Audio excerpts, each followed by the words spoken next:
आज 27 जून गुरुवार.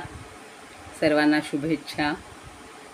भगवद्गीतेचे काल आपण 52पर्यंत श्लोक घेतलेले होते आणि त्याच्यानंतरचा 53-54 असे श्लोक घ्यायचे होते. तर आपण आज तुम्हाला शुभेच्छा देते आणि आपण पुन्हा त्यासाठी प्रारंभ करूया.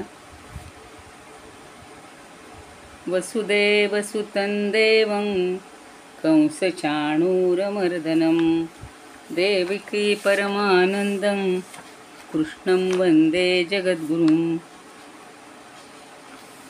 गुरुर्ब्रह्मा गुरुर्विष्णुः गुरुर्देवो महेश्वरः गुरुः साक्षात् परब्रह्म तस्मै श्रीगुरवे नमः.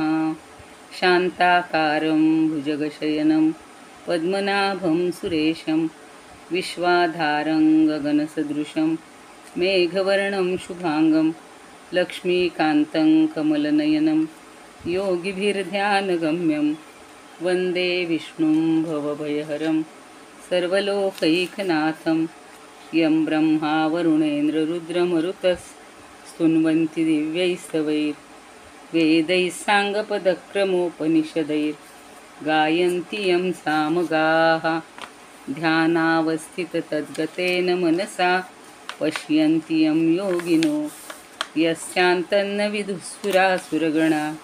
देवाय तस्मै नमः. देवाय तस्मै नमः. काल 53वा श्लोक झालेला होता आणि हा ब्रह्मभूत झालेला म्हणजे ब्रह्मापर्यंत ब्रह्ममय झालेला असा जो आहे योगी, त्याचं वर्णन 54व्या श्लोकात करतायत भगवान.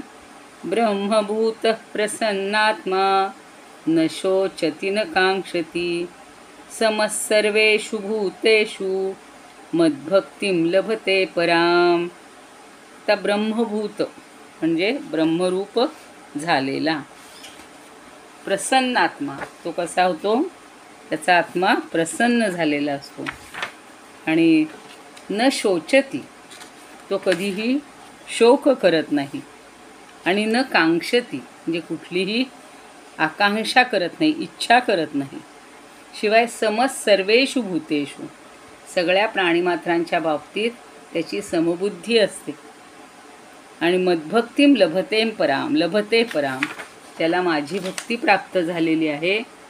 तो सतत सगळ्यांशी समबुद्धीनं वागतो आणि त्याला माझी भक्ती लाभते, म्हणजे माझ्यापर्यंत तो येऊन पोहोचतो असं भगवंत आपल्याला सांगतायत. म्हणजे ब्रह्मसाक्षात्कारी झाला किंवा ब्रह्मभूत झाला म्हणजेच ब्रह्मप्राप्तीला पात्र झालेला असा जो पुरुष आहे, त्याचं अंतःकरण प्रसन्न होतं.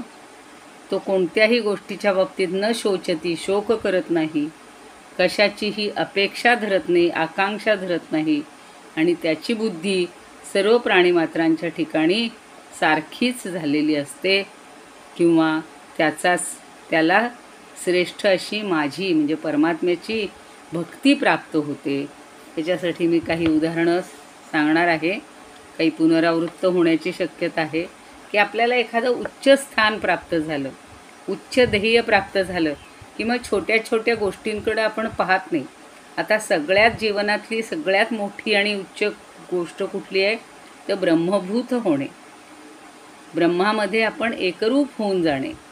आणि ती प्राप्ती झाल्यानंतर आपल्याला छोटी छोटी सुखाची अपेक्षाच राहत नाही. ती सुख याच्यापुढे सगळी व्यर्थ ठरतात.